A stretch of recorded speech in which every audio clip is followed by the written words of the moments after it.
Labas, esu sporto klubo Reformatas trenerė Ineta. Kviečiu Jūs kartu ruoštis ekstremaliam Alfa Run bėgimui. Šiandien noriu Jums papasakoti apie kojų treniruotę, kuri padės bėgti greičiau, stabiliau ir užtikrinčiau. Visa treniruotė susidarys iš 7 pratimų. Tai pirmas pratimas bus atvirkštiniai įtūpstai su pakelta priekinė pėda. Čia galima naudoti hantelius, galima daryti pratimą ir be papildomo svorio. Reikia užlipti ir dėti žingsnį atgal. Stengtis nusileisti kuo žemiau. Galima kartuoti pratimą darant tik su viena koja arba galima daryti keičiant.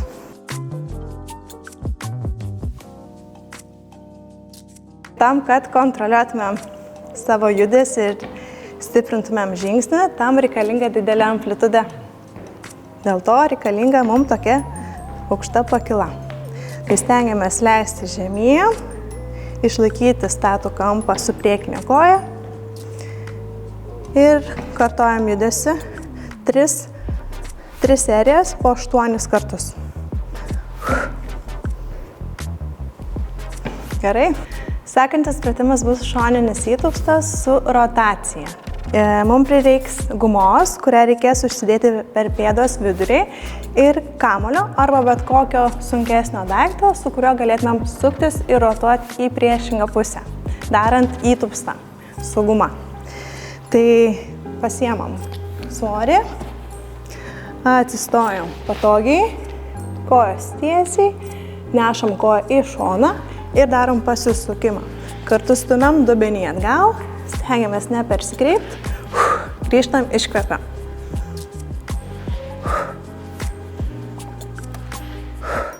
Įtraukiam šoninį judesį tam, kad kūnas būtų stabilus ne tik bėgant tiesiai, bet ir keičiant kryptį.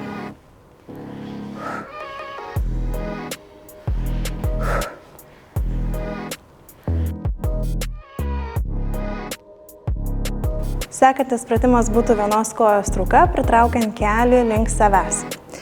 Čia galima naudoti svorį arba atlikti pratimą be papildomo svorio. Reiktų atsistoti, atkelti vieną koją ir ramiai leisti žemyn. Galima keliauti iki pat žemės, koją kitą stumti atgal, pritraukti, iškvėpti. Įkvepiam.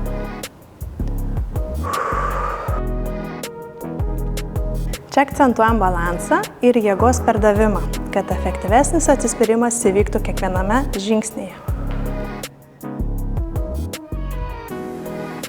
Stengiamės neatsilošti, išlaikyti save tvirtai ant pagrindinės kojos. Siūlau įsižiūrėti vieną tašką, kad neprarast pusiausvyros. Siūlau šį pratimą atlikti 3 kartus, po 8 arba 10 pakartojimų. Stenkitės neužlaikyti kvėpavimo, leidžiant į žemyn įkvepiam, atsistojam, iškvepiam. Toliau sekantis pratimas būtų vienos kojos pliometrija.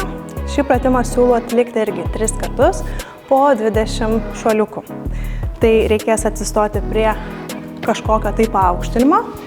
Jeigu sportuosite sporto klube, tai siūlau naudoti tokią dėžę. Vieną koją turim uždėti ant jos, o su kita liekam ant žemės. Ir atliksim tokius šuoliukus. Čia įvyksta greitas kontaktas su žeme, kad įneštume daugiau lengvumo ir greičio bėgant. Toliau būtų šoninis pritūpimas su giliu pritūpimu, grįžtant, pritraukiant kelį link savęs. Čia galima naudoti papildomą svorį arba daryti be jo.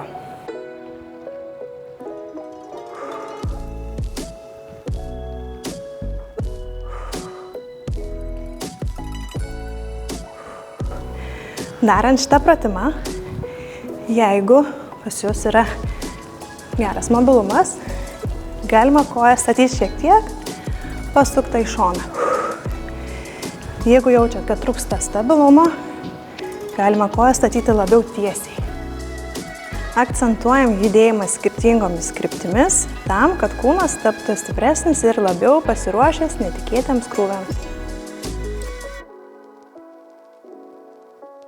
Sekantis pratimas būtų blauzdoms. Darysim pratimą po vieną koją. Naudosim gumą, kuri turi tempti į šoną. Galima naudoti papildomą svorį arba be atlikti šį pratimą. Bet siūlau pasimti ką nors, kad būtų truputėlį sunkiau. Vieną koją statom ant pakilos. Šiek tiek pasvirkim į priekį, darbinam pilvo presą ir darom pasistebimą. Darant pasistebimą stengiamės neleis, kad guma mus nutemptų į šoną. Šį pratimą siūlau atlikti 3 kartus po 20 pakartojimų. Dirbam su pėda ir čiurna dėl stipresnio atsispyrimo ir didesnio stabilumo. Sekantis pratimas būtų nusileidimas nuo pakilos ir kartu padarant šuolį į šoną. Stengiamės sugerti jėgą ir iš karto ją panaudoti. Tai siūlau šį pratimą atlikti po 5 kartus kiekvienai kojai.